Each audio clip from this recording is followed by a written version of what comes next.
Hi, this is Sav, Katie, and Caitlin from The Accidentals. You're listening to your morning coffee podcast with our friends Jay Gilbert and Mike Etchart. Weekly music news for the new music business. From Variety, Record Store Day's Black Friday lineup unveiled. From Billboard's The Ledger newsletter, how recent music layoffs compare to the post-Napster years. And from Billboard, music's top money makers, the highest paid executives at publicly traded companies. Jay, I was never on that list. I'll be perfectly honest. I checked it. I'm not on there either. Okay. I think we were very close, maybe 11 or 12. Gross or net? Yeah, good net. Okay. Let's be honest. All right. Well, we're glad you're here. We're going to start the show right about now. Stand by for transmission. This is London calling. Wake up! The revolution is at hand! Your morning coffee is on the air. On the air. On the air. On the air. On the air.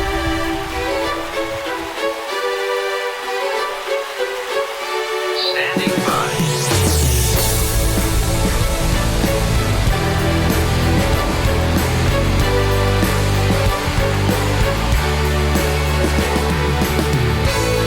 Your morning coffee, the weekly music news for the new music business. It's the highly curated, agitated, advocated, moderated, and liberated digital music information that you need to know. We are your digital music authority. And now from our studios in Hollywood, California, here's your hosts, Jay Gilbert and Mike Etchart.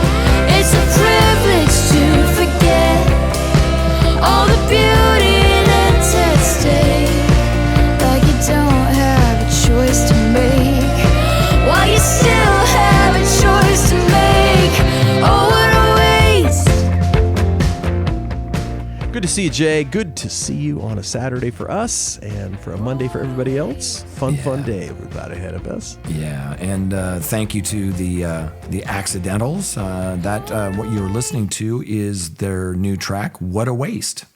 Yeah, that was a nice intro. That was a sample of their new single, What a Waste. Obviously, that dropped Friday, so a great track from them, and they are busy people, aren't they? They really are. I'm going to go see them. They have this Fam Grove Festival. It's at the French Valley Vineyard in beautiful Cedar, Michigan.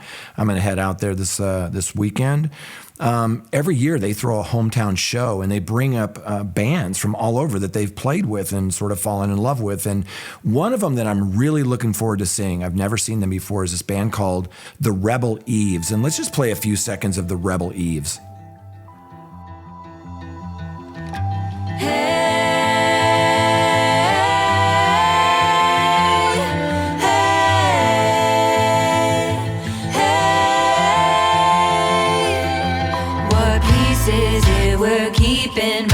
Speaking truth out loud.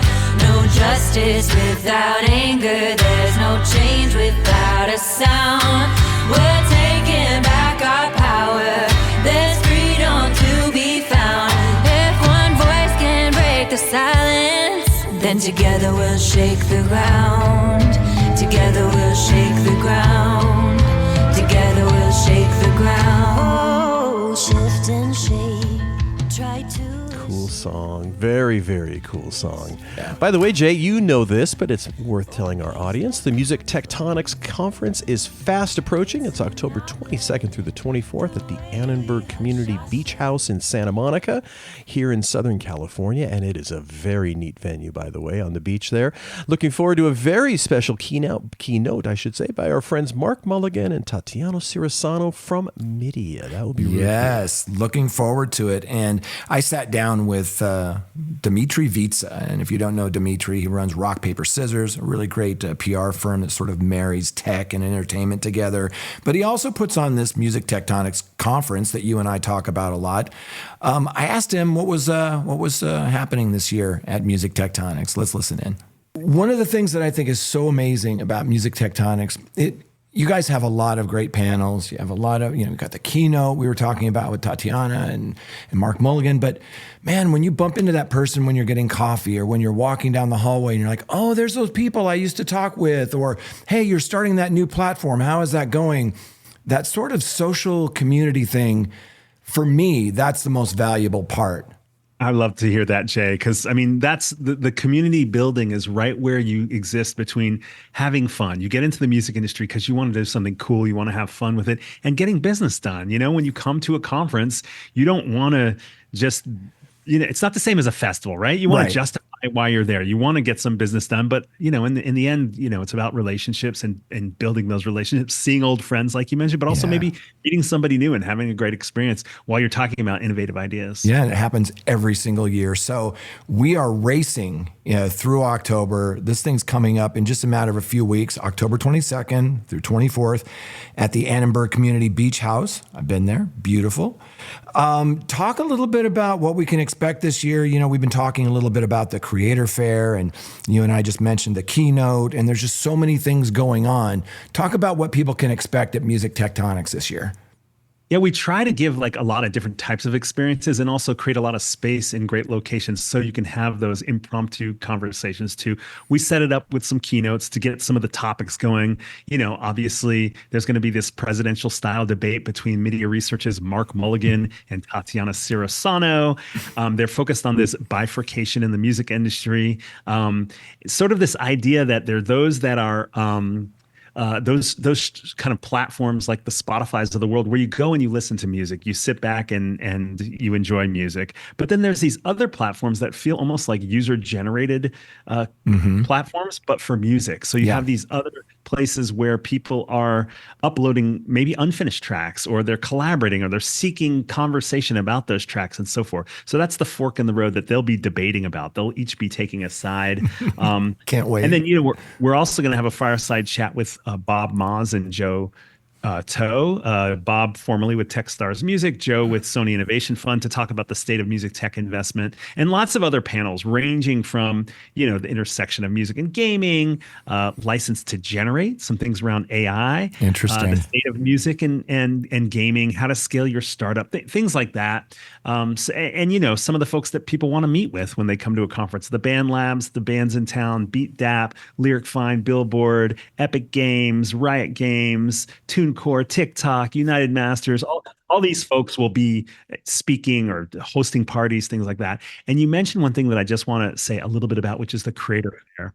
This is the first year that we're adding this parallel event on the main day, October 23rd of our conference, specifically to link up musical instrument companies, music making software companies and apps with creators, with artists. So we're inviting in the artist community in a way that we never have before.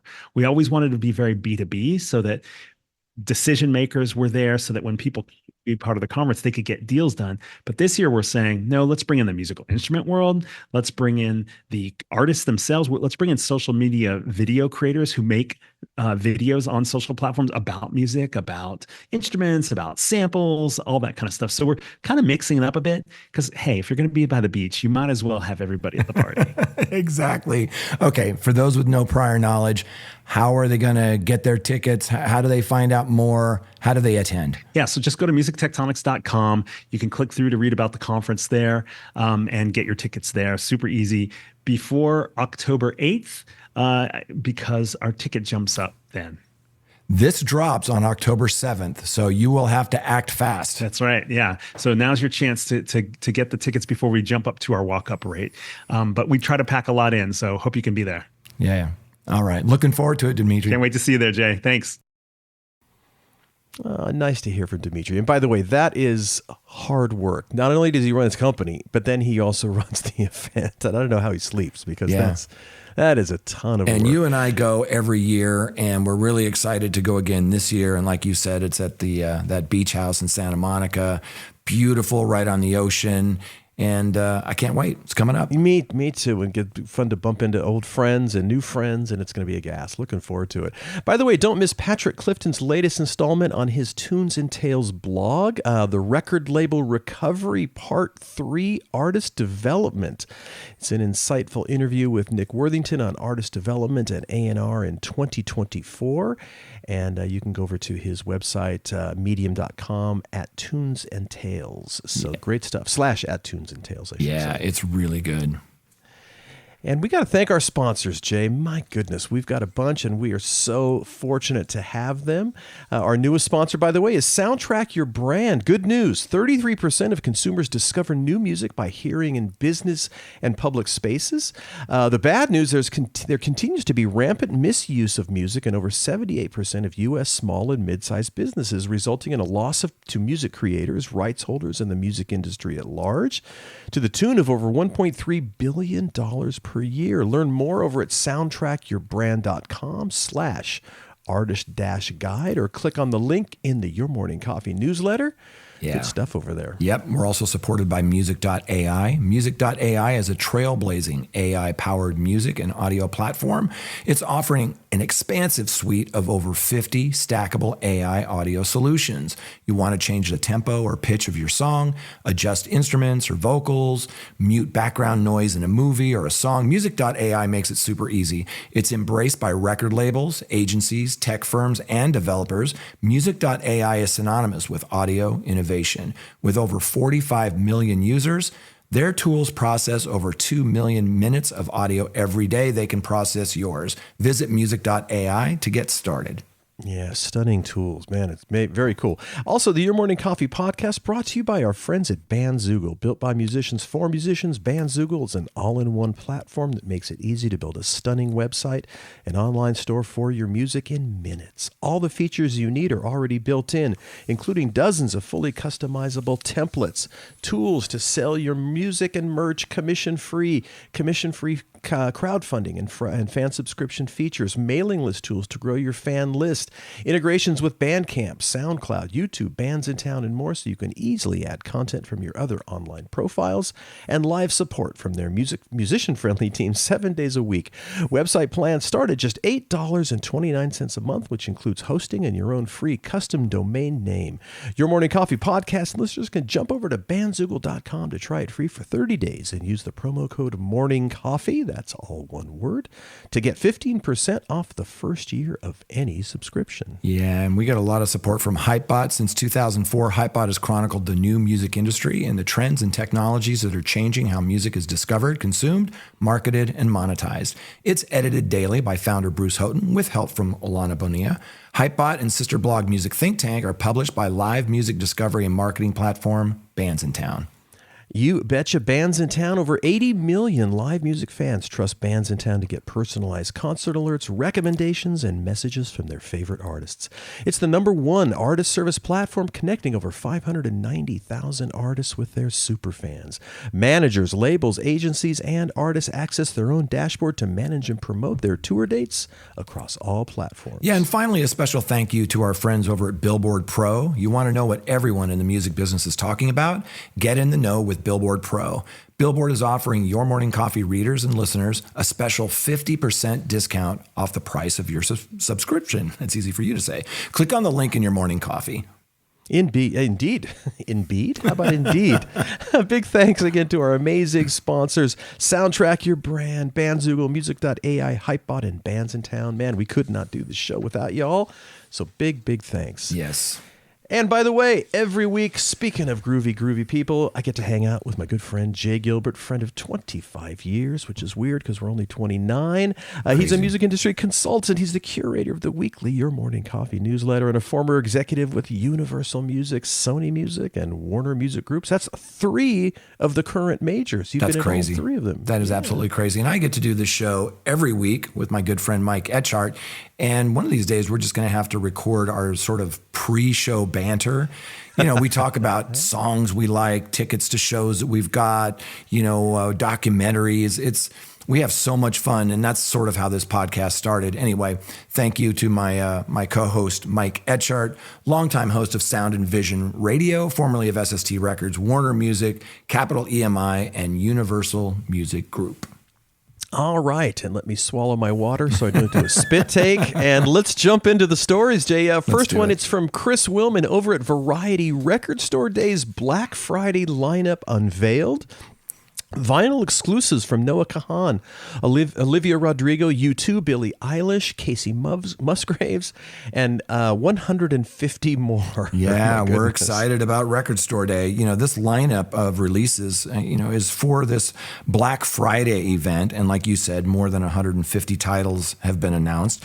Most of them are limited edition vinyl exclusives, like you mentioned, Noah Kahan, U2, Olivia Rodrigo. But they also have, the Beatles and Pearl Jam.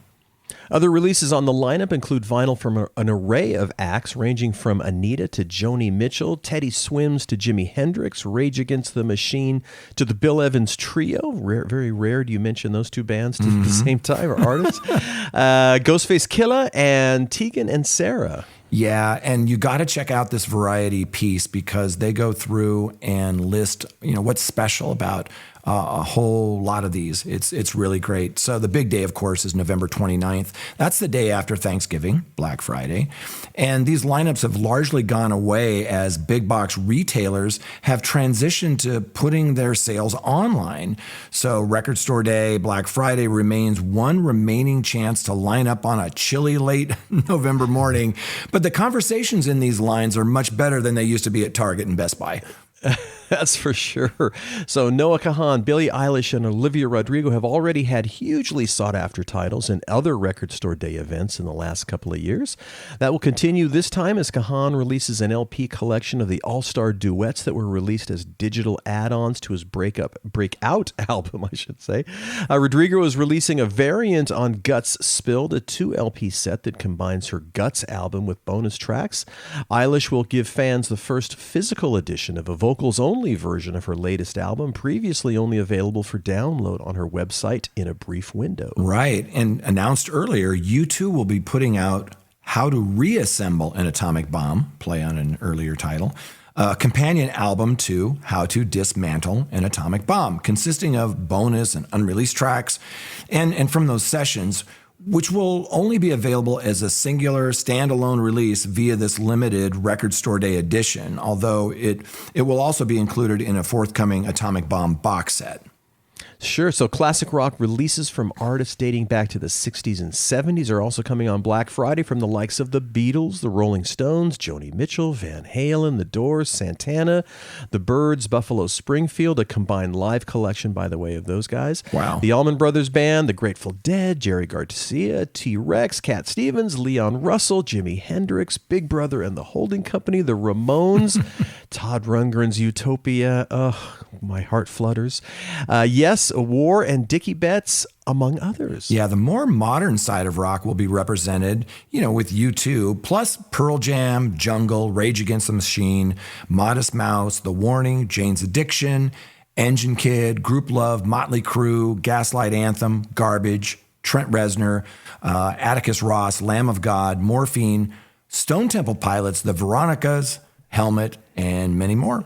Man, and you got hip-hop releases including titles from Ghostface Killah, Cypress Hill, Snoop Dogg, Too Short, Raekwon, MF Doom, Bobby Shmurda, Keith Murray, and Souls of Mischief. And if that wasn't enough, jazz, as always, will be well represented in Record Store Day with names including perennial Record Store Day favorite, the Bill Evans Trio, plus Cecil Taylor, Julian Lage, Sun Ra, Max Roach, Herbie Hancock, and others. As usual, it's a fairly mind-boggling for an omnivorous music fan to immediately take in all of the 150-plus offerings listed by Record Store Day on Wednesday morning, although it's easy in comparison to absorbing the far more staggering lineup that is unveiled for Record Store Day's bigger mothership event each April when the number of releases reaches the 350 title realm. That's crazy. That's a lot. So here are 20 Record Store Day titles that sort of stand out and on initial glance, right? So check out the full Variety article in your morning coffee for more details about these releases. So the first three that they sort of shine a light on: Noah Kahan, Town Hall, Styx Season collaborations. There'll be about 15,000 copies on this Tiger Eye Brown vinyl. They mentioned U2, How to Reassemble an Atomic Bomb. There'll be about 20,000 copies of that. But don't let that fool you. They'll go fast. And that's going to be on black and red marble vinyl. And then 25,000 copies of Billie Eilish, Hit Me Hard and Soft. This is the one with her isolated vocals. Cool stuff. Olivia Rodrigo's Guts Spilled. There's going to be 30,000 copies of that on red and purple marble vinyl. Casey Musgraves, Deeper Into the Well. She's got 5,000 copies on green vinyl that are going to be released. Pearl Jam, Record Store Day Song of the Year, is waiting Record Store Day Song of the Year for Stevie Live, backed with Wreckage Live. There's going to be 12,000 copies of that on black vinyl with a poster. Yeah, and there's a couple of Beatles releases. I Want to Hold Your Hand with I Saw Her Standing There. There'll be 10,000 of those. It's cut from the original U.S. version of the master tapes by Kevin Reeves in Nashville using all analog cutting process, on the 1970 lathe that was in Capitol and has been used for many classic album cuts over the years. And then also the Beatles limited 3-inch carrying case with a 3-inch All My Lovin' single. Wow. Joni Mitchell's Hejera Demos. There's going to be 5,000 copies of that on black vinyl. Tegan and Sarah's, it's a 20th anniversary of So Jealous. There's going to be 3,000 copies of that. Teddy Swims, I've Tried Everything But Therapy, maybe one of my favorite titles of the year. Part 1.5, there's going to be 5,000 copies of that on baby blue vinyl. Right. They'll also have Rage Against the Machine, Democratic National Convention 2000. There'll be 4,000 of those on clear vinyl. Jane's Addiction, Imminent Redemption, which we've played on this podcast. Love that song. Sadly, they didn't stay together long enough to record more than a couple of songs. But that'll be 2,500 copies on black vinyl. And some of those copies will be signed by various band members. That's interesting. Yeah. And also the Byrds, Buffalo Springfield, live at the Monterey International Pop Festival. And there'll be 3,000 of those. Also, Anita, Funk Generation, there's going to be 1,000 copies of that on Lemonade vinyl. The Bill Evans Trio, live at Kongsberg, 1970, 4,500 copies of that on black vinyl. And Whitney Houston, Love Is, live from South Africa, 2,000 copies. Yeah, and they've got a Jimi Hendrix release, Songs for Groovy Children. That's the Fillmore East concerts. There'll be 4,500 copies of that on blue and violet swirl vinyl. Grateful Dead, Veterans Memorial Coliseum, New Haven, Connecticut, and that's from May of 77. There'll be 4,500 copies of that. And finally, the Blasters, over there live at the venue, London, 1982. The complete concert. Won't be missing Record Store Day. That's going to be great. Again, Black Friday. I'll be hitting Salzer's, and I think that's probably your closest record store too, right? Absolutely. Yeah, I can hardly wait. Fun stuff. And by the way, because we know a lot about production of vinyl and talk about it a lot, there was so much planning that went into all of these releases and the production of that, the special vinyl. And these plans happen months and months in advance. So great stuff. We get to benefit from that. Yeah. Hey, Jay, our story number 2 is from our friend Glenn Peoples from the Ledger over at Billboard's newsletter. How recent music layoffs compare to the post-Napster years. 2 decades ago, the business endured huge layoffs amid a painful period of sales declines.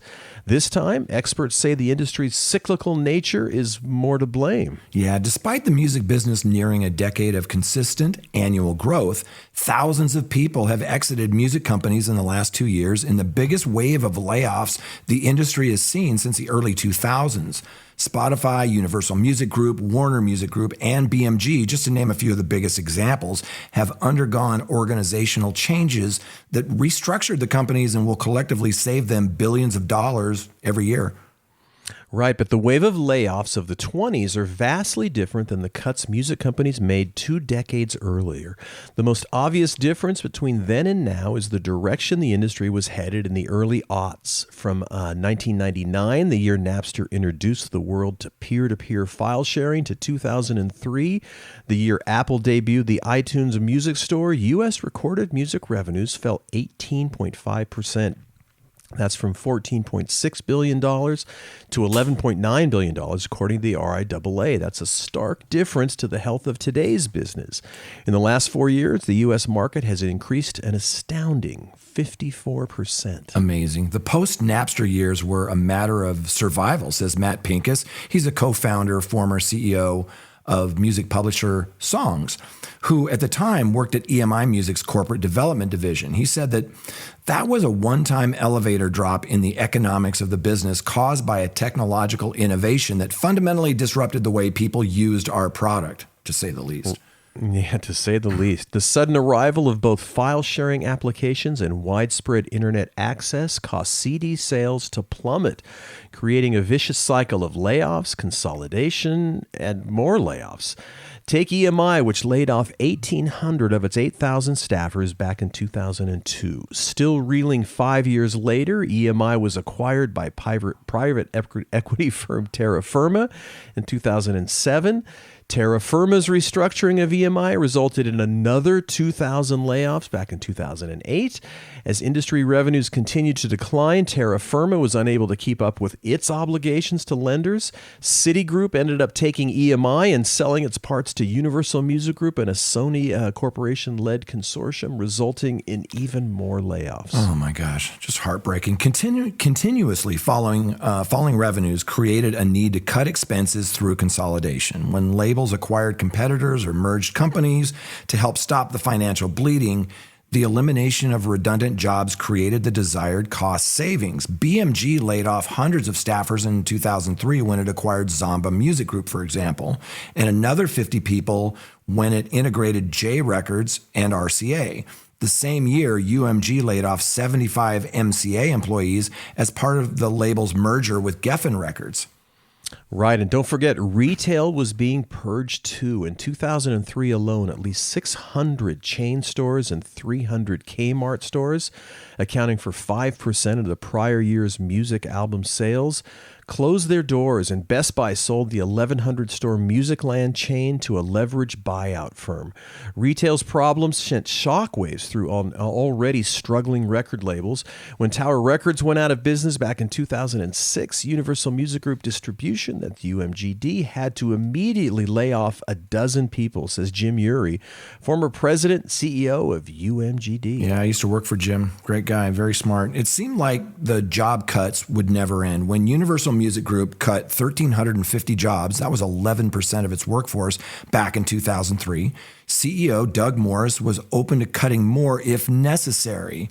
It depends on how fast the digital market gains traction and how fast the CD markets continue to erode, he told Billboard at the time.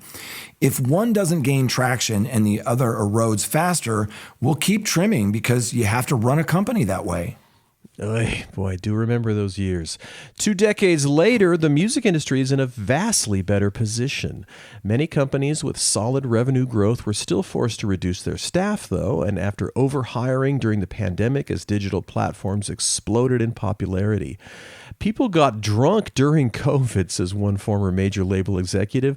Digital businesses started to have this burst, he adds, and we kind of caught a hangover across the business. Yeah, they go on to say public companies in music, but also technology leaders like Meta and Google, facing investor expectations, opted to thin down. UMG, which went from an average of 8,800 full-time employees in 2020 to just under 10,000 in 2023, began laying off staff in March as part of a restructuring that will save an estimated $270 million every year. Likewise, Spotify ballooned from about 5,600 in employees in 2020 to 8,360 in 2022 before laying off about 25% of its workforce last year.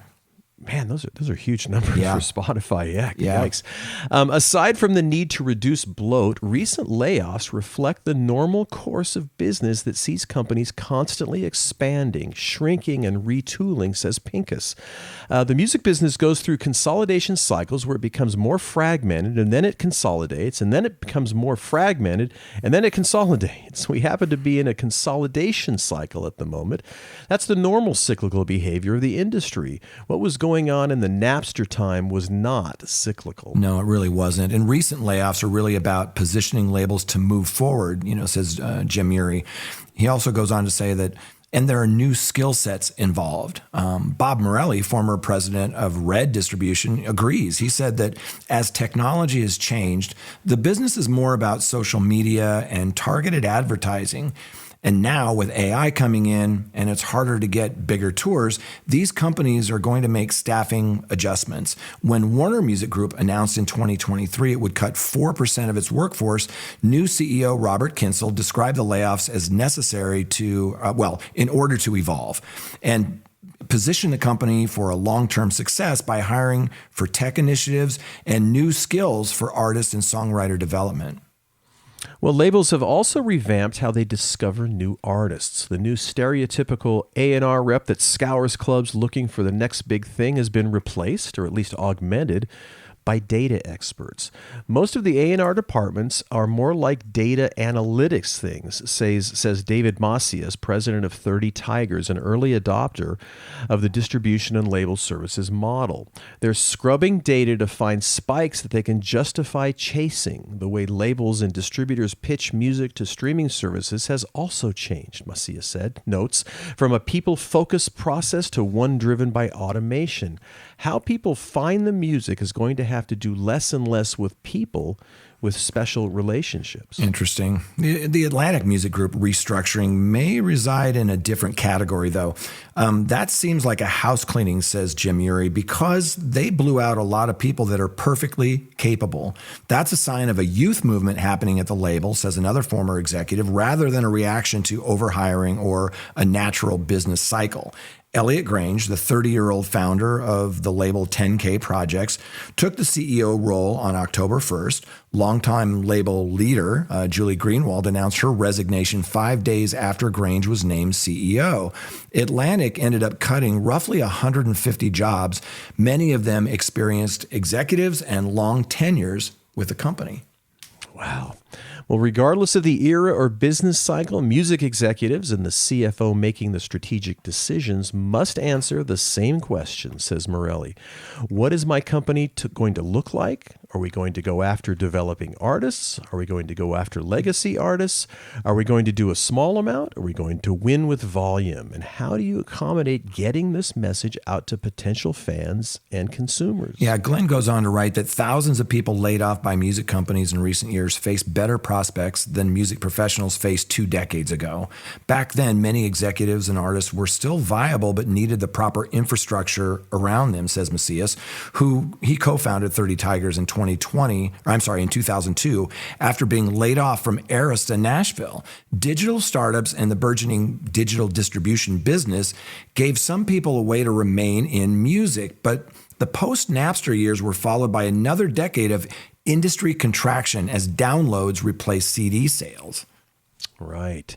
If the majors aren't hiring in 2024, the growing independent sector could provide a refuge for the recently unemployed. In recent years, investment in independent music companies has exploded as entrepreneurs in streaming, digital distribution, and social media loosen the majors' labels' grip on the industry. The current #1 song in America, Shabuzi's A Bar Song, Tipsy, comes from an independent empire. Yeah, it sure does. It's going to be independent labels, like it always has been, that figure out the new way to get records in the hands of an audience that doesn't know they like it yet, said Pincus. You and I we hate seeing these stories about layoffs. We know a lot of these people. I went to a show this last weekend and ran into a couple from the Warner Music Group who are being let go. It's never easy, and it's sad to sort of see all of this. And yeah, I mean, it's not just record companies, and it's some of these other companies, like 25% of the workforce being let go from Spotify. That's a lot of people and a lot of lives affected. It is. I remember when my dad was still living, having a conversation with him, and he watched me go through these ups and downs in my career, and it just stunned him because he was from an era where you kind of have one job, and that's the job you have for the most part for most of your life. Yeah. And things have just changed. Like you said, it's not only the music business, that's just kind of the economy in general. Well, Jay, our third story, it's again from Glenn Peoples over at Billboard, music's top money makers. Kind of an interesting switch that we're going at to top music makers. The highest paid executives at publicly traded companies. The top 10 executives on Billboard's annual ranking received an average of just 10% of their pay from base salaries. On the low side for the corporate world. For the second time in 3 years, Universal Music Group Chairman and CEO Lucien Grange tops Billboard's annual list of the highest compensated music executives. Yeah, and I just want to focus on that point you just made about the average of just 10% of their pay from base salaries. Check out this article on Billboard by Glenn Peoples. He has some charts in there that show you exactly what percentage of their pay comes from, stocks or comes from salary or whatever it is. And it's super interesting. So in the first year of a 5-year employment contract, Lucien Grange earned $150.3 million, nearly 6 times the $25.6 million paid to the second place finisher, James Dolan. He's the executive chairman, CEO of both Sphere Entertainment and Madison Square Garden Entertainment. The fiscal years of the latter two companies ended June 30th, by the way. Live Nation president CEO Michael Rapino, last year's number one, was third this year with $23.4 million. Good gig if you can get it. Yes, sir. Most other executives appeared on the prior two compensation rankings. Warner Music Group CEO Robert Kinsel and Warner Music Group's outgoing CEO of recorded music Max Lusada were 5th and 6th, respectively, for the fiscal year that ended September 30th. Spotify's co-president, chief product and technology officer Gustav Soderstrom and co-president, chief business officer Alex Nordstrom were 7th and 10th, respectively. iHeartMedia's chairman and CEO Bob Pittman and President, COO, CFO Rich Bressler were 8th and 9th, respectively. The top 10 list has one new name for 2023, and that's John Hopmans, Executive VP in charge of mergers and acquisitions and strategic finance at Live Nation at number 4. The only vice president on the list, Hopmans, had a relatively low salary of $982,000. I love that that's relatively low. Wait. Low? That's a relatively low salary of $982,000, but earned $23.4 million, mostly from restricted stock units and performance stock valued at $21.4 million. So the second longest serving CEO on the list behind Rapino, Lucien Grange dramatically boosted his 2023 earnings with stock options, performance stock units, and restricted stock units valued at $120 million. These grants included a $100 million one-time transition award, according to the company's 2023 annual report, to move Grange from all cash compensation in his previous contract to a combination of cash and equity under the stock incentive plan UMG adopted back in 2022. Yeah, due to the size of the transition award, Grange's $7.5 million base salary accounted for just 5% of his 2023 compensation, a relatively small figure, but not the lowest of the group. Spotify Soderstrom's $300,000 base salary amounted to just 2% of his $14.7 million compensation. The remainder was a stock option award. Lusada's $5 million base salary made up 29% of total compensation and was the highest percentage on the list. So on average, the 10 executives received 10% of their compensation from base salaries, which is on the low side of averages in the corporate world. By and large, says Alap Shah, managing director of Pearl Meyer, a compensation consultancy, base salary constitutes about 10 to 20% of average executive compensation. Yeah, for most executives, performance-based pay comes in the form of company stock. Grange's 5-year employment contract, which took effect April 1st of last year, reduced his base salary by 72%, but added stock-based compensation that accounts for 57% of his target pay package. By putting Grange's earnings and shareholder interest in better alignment, UMG followed the practices of other public companies. The view is that there should be more accountability and more performance orientation to executive compensation, says Shah. So receiving stock as compensation can pay off handsomely, but also carries risk.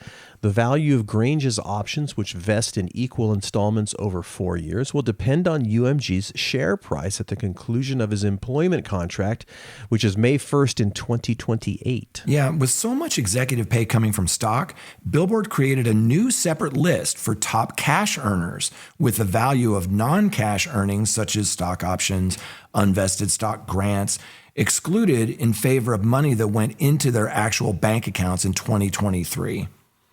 3 executives who made the top cash earners list do not appear on the overall compensation ranking. At number 5 is SiriusXM CEO Jennifer Witz with $7 million. Number 6 is Live Nation President CFO Joe Berchtold with $6.4 million. And number 7 is German concert promoter CTS Eventim CEO Klaus-Peter Schulenberg, with $5.7 million. Yeah, we should say that Billboard's list, this list of top paid music executives is made from publicly available information, from annual reports, proxy filings for the calendar year 2023, or in some cases, the most recent fiscal year. And listen, I don't fault any executive or anyone for making a lot of money.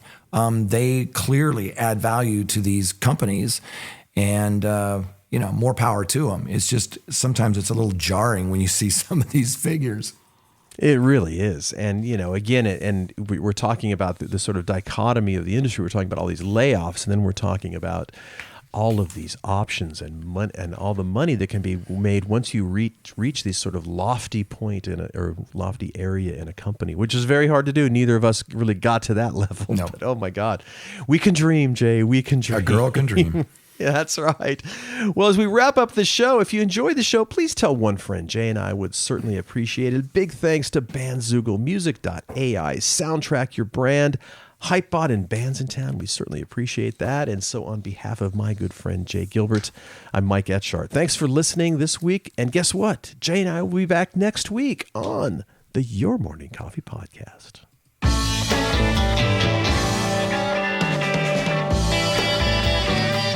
You've been listening to Your Morning Coffee, the weekly music news program for the new music business. Join Jay Gilbert and Mike Etchart next time for the digital music news you need to know.